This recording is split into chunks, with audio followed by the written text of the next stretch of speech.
হবিগঞ্জ জেলার ১০৩ কিলোমিটার জুড়ে থাকা বাংলাদেশ ভারত সীমান্তে গত এক বছরে বিপুল পরিমাণ মাদক, স্বর্ণ, অবৈধ পণ্য ও গবাদি পশু জব্দ করেছে বিজিবি ৫৫ ব্যাটালিয়ন।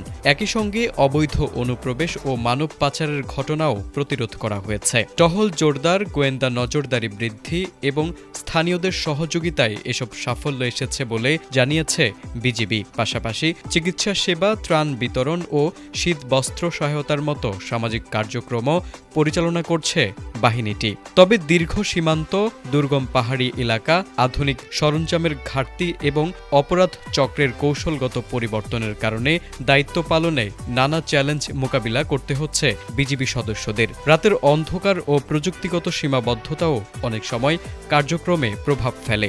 বিজিবির নিয়মিত টহল ও নজরদারি বাড়ায় সীমান্ত এলাকায় চোরাচালান আগের তুলনায় কমেছে বলে জানিয়েছেন স্থানীয়রা। নিরাপত্তা জোরদার হওয়ায় পরিস্থিতিও এখন অনেকটাই স্বস্তিদায়ক। বিজিবি ডিউটি করে আমরাও নিরাপত্তা আছি, চুরি টুরি ডাকাইতি হয় না আর কি। মনে করেন অনেকে দূর থেকে বাঙালিরা রাত্রে আসে মাদক নিয়ে মাদক মনে করেন আনতে যায়। বিজিবি আপনাদের অনেকে মাদক এখানে ধরা পড়ছে আর কি। আমাদের যে বিজিবির ক্যাম্প, তেলিয়াপাড়া বাঁশবাড়ি ক্যাম্প, তাদের উদ্যোগে অনেক চোরা কারবারি, মদ, গাঁজা সহ ওনারা নিয়ন্ত্রণে অনেকটা আগের থেকে অনেক পরিবর্তন। তাই আমরা এলাকার পক্ষ থেকে ওনাদেরকে অনেক ধন্যবাদ জানাই। আর অনেক চোরাই কারবারি, চোর, অনেক স্মাগলার অনেক আগের থেকে অনেক টহল জোরদার করছে আমাদের বিজিবির ক্যাম্পের যিনি দায়িত্ব আছেন। ওনাদের কারণে আমাদের অনেক আগের চেয়ে অনেক উন্নত ভালো। পিটিআর ক্যাম্প হওয়াতে যে এরা মানে যে ডিউটি করতেছে, ডিউটি করাতে আমরা আগের থেকে অনেক উন্নত, চুরি ডাকাতির থেকে আমরা অনেক স্বাধীনভাবে চলাফেরা করতে পারি। স্থানীয়দের তথ্য ও সহযোগিতা সীমান্ত নিরাপত্তা কার্যক্রমকে আরও কার্যকর করেছে বলে জানিয়েছে বিজিবি। দেশের প্রয়োজনে আমরা সব সময় ঈদের আনন্দটুকু বিসর্জন দিয়ে দিনরাত ডিউটি করে থাকি।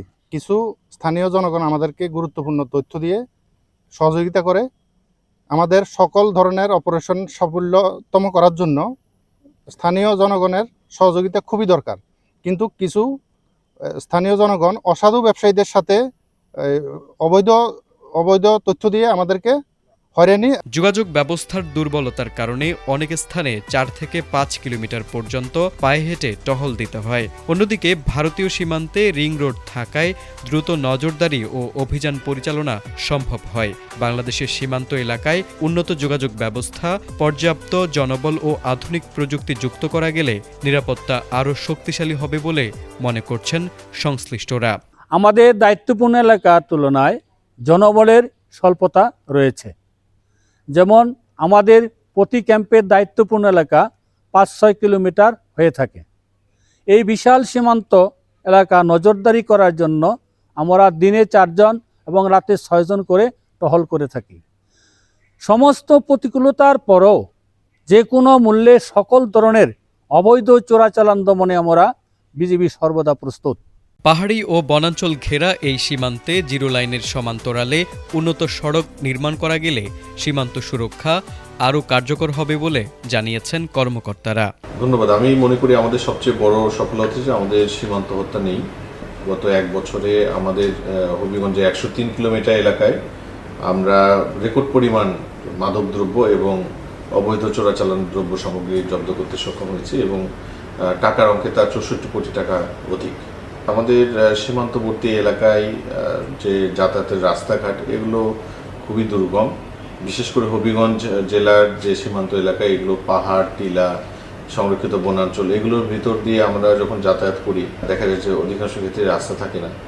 আর বর্ডারে যদি কাঁটাতারের পাশে শূন্য লাইনের বাংলাদেশের অভ্যন্তরে যদি আলাদা রাস্তা করা যায় তাহলে আমাদের সীমান্ত সুরক্ষার বিষয়টি আরও সুন্দরভাবে করা সম্ভব বলে আমি মনে করি। সব মিলিয়ে গত এক বছরে উল্লেখযোগ্য সাফল্য অর্জন করলেও সীমান্ত নিরাপত্তায় এখনও নানা চ্যালেঞ্জ রয়েছে। এসব মোকাবিলা সমন্বিত উদ্যোগ ও দীর্ঘমেয়াদী পরিকল্পনার উপর গুরুত্ব দিচ্ছে বিজিবি। তারেক আজিজ, এটিএন বাংলা।